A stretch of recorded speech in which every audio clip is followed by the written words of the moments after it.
Something strange is happening above our heads, and almost nobody knows about it. For more than 60 years, astronomers have whispered about ghost-like objects drifting through space beside our planet. Structures so massive they could stretch wider than Earth itself, yet so faint they almost vanish into the darkness. Some scientists swear they've photographed them. Others insist there's nothing there at all. But if these ghost moons aren't real, then why do they keep reappearing in the data? And if they are real, how can something that big stay hidden for decades? Today, we're diving into one of the most unsettling mysteries in modern astronomy. A story of disappearing clouds, conflicting evidence, and a cosmic secret that might change how we see our place in the universe. Because the truth is simple. Earth might not be traveling through space alone, and the proof has been right beside us the entire time.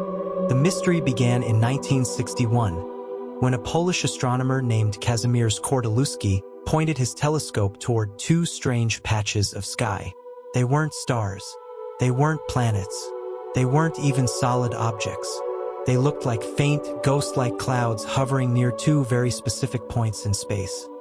Places where gravity from Earth and the Moon perfectly balance each other. To most astronomers at the time, these clouds sounded impossible. Space is harsh, unstable, and constantly disturbed by solar wind. How could something so delicate survive out there? But Kordylewski insisted he saw them. He even photographed them, blurry, dim, barely visible, but undeniably there. And that's when the scientific world split in two. Some believed he had discovered something extraordinary. Others thought he had simply captured illusions, reflections, or noise in the telescope. Yet the strangest part wasn't the sighting itself.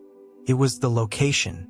These ghostly shapes were sitting exactly where theory predicted something could exist, if the universe allowed it. And that coincidence was too perfect to ignore. But the real shock came years later when NASA stepped in. To understand why Kordylewski's discovery shook astronomers so deeply, you have to understand the strange geometry of space itself. Because those ghostly clouds weren't floating randomly. They were sitting in two of the most unusual locations in our entire Earth-Moon system.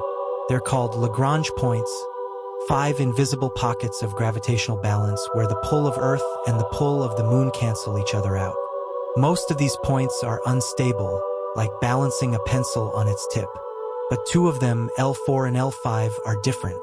They form perfect equilateral triangles with Earth and the Moon, creating gravitational harbors where objects can drift for years without being pushed away. These spots are rare, they're delicate, and they're exactly where Kordylewski claimed to see his ghostly clouds. That's what made the discovery so unsettling. If dust really was gathering there, it meant the universe was following a blueprint, a hidden structure carved into space by gravity itself. And if something could survive in those pockets, even as solar wind and cosmic radiation tried to tear it apart, then maybe these clouds weren't illusions at all. But the strangest part? These gravitational harbors weren't just stable, they were predictable, which meant if something was hiding there, it had been hiding in plain sight the entire time. And that's when NASA decided to take a closer look.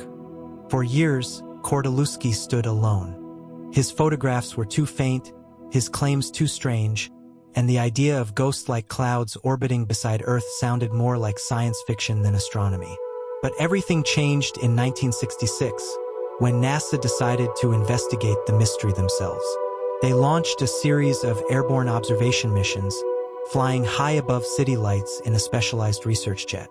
The goal was simple: look directly at the L4 and L5 regions and see if anything was really there. And to everyone's surprise, NASA's instruments detected the same faint glow Kordylewski had described years earlier. Not only that, they managed to photograph the cloud at L5. It wasn't bright, it wasn't sharp, but it was real enough to force scientists to reconsider everything they thought they knew about these gravitational harbors. Around the same time, the OS-06 satellite picked up unusual brightness patterns coming from the same regions. Suddenly, the idea of ghost moons didn't seem so impossible. Something was out there, something huge, faint, and incredibly fragile. But just as the evidence began to build, the mystery took a sharp turn. Because the next wave of astronomers who searched for the clouds found absolutely nothing. And that contradiction is what turned this from a discovery into a decades-long scientific battle. Just when it seemed like the mystery was finally gaining momentum, the entire story took a sharp and unexpected turn. Because after NASA's early confirmation, a new generation of astronomers stepped in, and they weren't convinced at all. By the mid-1970s, technology had improved. Telescopes were sharper, detectors were more sensitive, and computers were finally powerful enough to simulate the delicate gravitational dance happening at L4 and L5. And that's when a researcher named Siegfried Arend decided to put the ghost moon theory to the test. His simulations delivered a result that shocked the scientific community. The conditions at L4 and L5 shouldn't allow dust to stay there for long. According to the math, solar wind, radiation pressure, and gravitational nudges from the sun should constantly sweep the dust away. In other words, the clouds Kordylewski claimed to see shouldn't exist at all.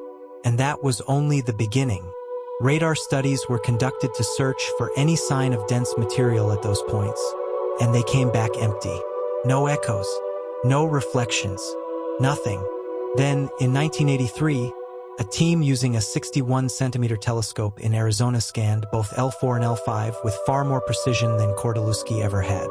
Their conclusion? No clouds, no dust, no ghost moons.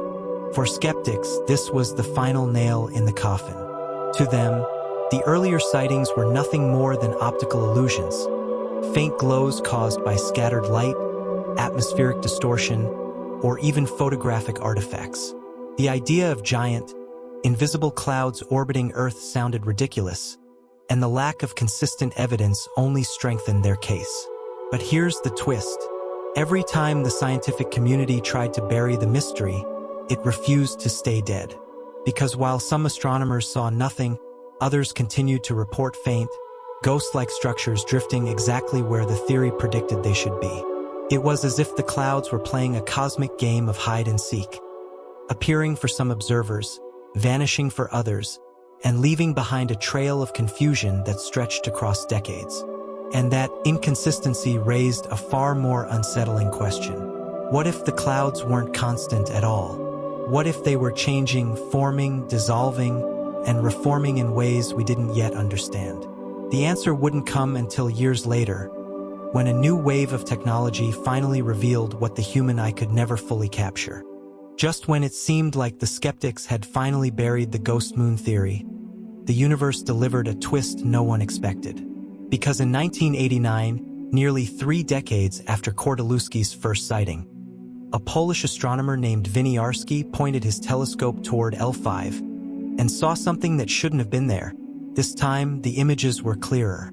The cloud appeared larger, redder, and more structured than anything captured before. It wasn't a random smudge or a trick of the atmosphere. It had shape, color, and behavior, and that single observation cracked the door open again. But the real breakthrough wouldn't come until almost 30 years later.